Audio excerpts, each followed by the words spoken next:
body count matters to dudes who not in the count. Ooh. Oh, Lord. Welcome back to The Tap. I'm your host, Andrew. Today, I'm quickly revisiting a video we made yesterday about does body count matter? We were reacting to the video post from Tripp Fontane, where he clearly stated that body count doesn't matter. To allow him to speak it, I'm going to play it right here for you now. Dudes who on they square and pursuing their business and walking in and what they supposed to, them is not asking your body count. So you saying body count doesn't matter to a real man? Body count matters to dudes who not in the count. Ooh. Oh, Lord. No, we didn't. This has been tonight's conversation. That's what I'm saying. I've never met a man who's had the, and ladies, I'm not saying this like y'all easy. I've never met a man who had the ability to actually be with the woman that he wanted. Because most dudes with the women they got access to, not the women they want. I don't know a lot of men who with the women they want, who be worried about who else she. I got money. I know the spots. I can take you wherever the rest of them niggas take you. I'm confident in what I got. I'm not worried about who else you with. Only a dude who not on his square is worried about community. I don't roll in the community. There's the right ladies to dry yourselves up with. Respectfully, I can say a Just Mike. I can say an Ace Metaphor. I'm looking at some of the nodding in the room. I don't even roll in the community that you was handing that out to. I don't. I'm not gonna run into the dudes that you with. The dudes who happy and want to point the finger like, oh, I f***ed her. That don't shop where I shop. He don't land where I land. That nigga's the same. So as you see, he made a point, got the crowd wooing and hawing, and the women, as the one lady said, wipe yourselves dry, get excitement. But I feel like the messaging is wrong. Right? I think the messaging is wrong because if we really want to condition women to believe that your body count doesn't matter, you're doing them more of a disjustice. This goes both ways. I'll give you a perfect example. And I'm not going to say names because I just don't want to start stuff, but here in Dayton, Ohio, there's a particular individual who's very popular for this particular fact I'm about to share, but he has, I want to say, like a lot of kids. Double digits and maybe 20 or 30s. I don't know the exact amount, but he has a lot of kids.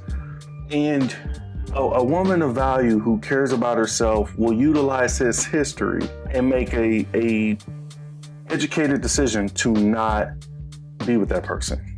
Is that wrong of her to do that? No, it's not. See, if a woman with sense will say, hey, you know what? Even if you're attractive and all of that, you clearly show that you lack self-discipline. You don't clearly have any type of commitment. You're not with any of the women that you have kids with. You constantly keep having children. It's reckless. In certain circumstances, we will accept the fact that utilizing someone's past decisions is a reason to negate them from your dating pool. You would say, hey, you know what? I'm not gonna waste my time. Doesn't just involve sex. It could be other decisions you made. Maybe you have a criminal history, whatever it may be. But we utilize those decisions to make an informed decision on how we may proceed with this person, if we decide to. So to sit here and try to chastise men who may say body count don't matter, that's not true.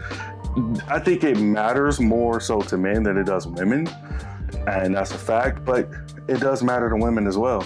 And I gave it a perfect example with that guy who's literally in Dayton, Ohio. Has a lot of kids. Any sensible woman will be a fool to get with that. I seen a guy who we were messaging, he was just like, it doesn't matter, it doesn't matter. And I literally gave an example. I said, for me and my choice, I'm not asking for an angel. I'm not asking for someone who's holding a V card or whatever. You have experience. You may have had a kid before me. You've maybe made decisions you may not be too proud of. Nobody's perfect. I'm not chastising someone for that. But I don't want to be with a woman if I go somewhere that this person hit, that person hit. It ain't just like we talk to, but like everybody done hit what you got. You don't feel like you got anything exclusive. Now, I talked to another friend. He made a good point. He said, The conversation shouldn't be had with a woman you don't even plan on having a future with. And that is 100% correct. But I also want to add that I think that's what's causing these questions in these conversations more so now than before is hookup culture. The hookup culture has run rampant. And for those who still find value in relationships and want to be with someone and want to build a life, they want to make sure they're getting someone exclusive, someone who practices self-discipline. And there's nothing wrong with that. If you were into fitness, you were taking care of yourself, and you were to see someone who doesn't eat well, doesn't work out, doesn't do anything, you're going to utilize past decisions to maybe say, hey, you know, it's maybe not something I want to get myself into. Now, does that mean that that person couldn't start eating right and do the right thing and make changes? No, that doesn't mean that. They very well could. And there very well may be people who may be patient and deal with that. But if someone decides to utilize their past decisions and say, because you've been living like that, because you've been doing that, I want to excuse myself from the table and not deal with this. You cannot be mad at that person. And for this guy that's out here pandering and making these claims, dude, Tripp, be honest. What would you tell your daughters? That's my question to you. If you have a daughter, I don't know if you do or don't. I didn't care to take the time to look it up. But let's assume you have a daughter. Would you tell your daughter to hook up with whoever you want, however many times you want, and someday some man is going to come and he should not care about how many men you done laid down with? Your body count doesn't matter. Would that really be the message you would tell your daughter? Come on, really? You know it wouldn't. You would not tell your daughter to do that. Any loving man wouldn't. And I think you're very smart. I think you're too smart for that. And I just feel like the messaging that you're sending out, you need to be very careful. There could be young women out there who's listening to that and feel like, ooh, I could just go do whatever.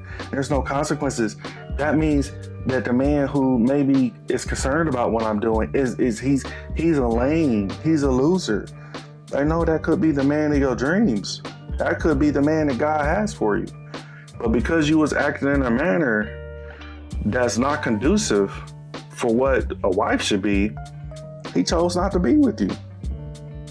So with the message that you're giving Tripp Fontane, which I think is very bad and you have to be very careful. Here's another message that I want to share that I heard this woman that she was explaining to the young women. So I'm gonna play it here.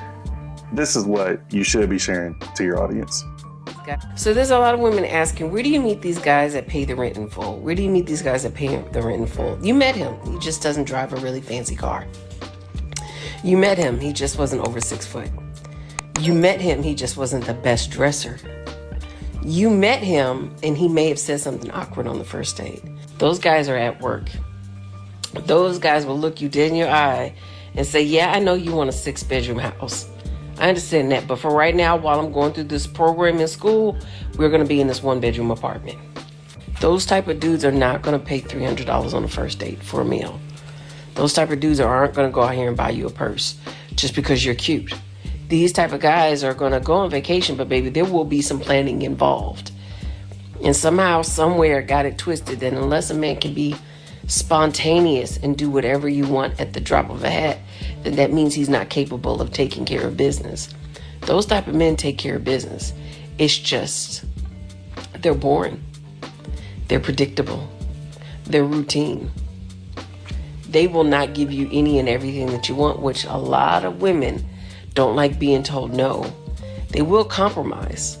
But until you become a woman that understands, I'm with the man that makes sure our home is taken care of first, you're not going to be ready for him. You met him. You just thought he was lame. The woman of wisdom, that's what I'm calling her. I don't believe I've seen her name, but the woman of wisdom was basically telling young women how they should carry themselves and how they should understand what's coming before them, who may be destined for them, right? That is a rock solid message that I think a lot of women should embody and understand and listen to. Don't be a part of that playing into today's society and listening to cats online who's not really speaking on your best interests. Someone who tells you that you can go out here and sleep with whoever and your body count shouldn't matter is doing you the biggest disservice. But hey, don't listen to me. Do whatever. Get the highest body count you want. Hope it works out for you. Until next time, guys. Peace. Top 10 radar. Yeah, we on your radar. Never miss, dog.